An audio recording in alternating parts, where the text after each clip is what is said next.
महाराष्ट्र चुनाव से पहले क्या एक बार फिर एक साथ आएगा पवार परिवार? अजीत पवार का आया बड़ा बयान। दरअसल आपको बता दें, महाराष्ट्र में विधानसभा चुनाव को लेकर राजनीतिक गतिविधियां तेज हो गई हैं।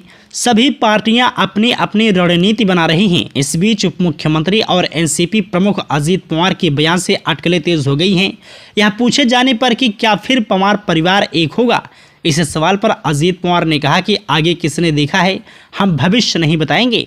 एक मीडिया द्वारा आयोजित कार्यक्रम में जब उनसे पूछा गया कि क्या आप दोबारा अपने चाचा शरद पवार के साथ जा सकते हैं, इस सवाल पर उप मुख्यमंत्री अजीत पवार ने कहा कि वह महायुति सरकार से लड़ेंगे।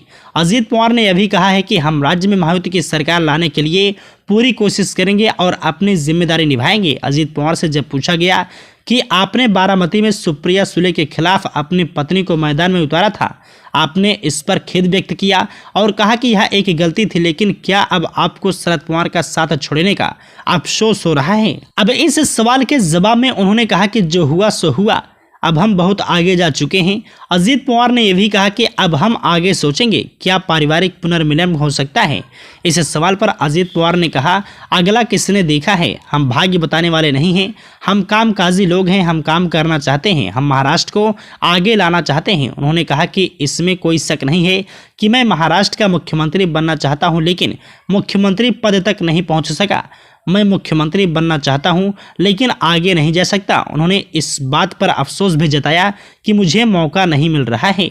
उन्होंने आगे कहा कि मुख्यमंत्री बनना चाहता हूं, पर क्या करूं, हमारी गाड़ी वहीं रुक जाती है। मैं उस कार को आगे बढ़ाने की कोशिश करता हूं, लेकिन कोई मौका नहीं है।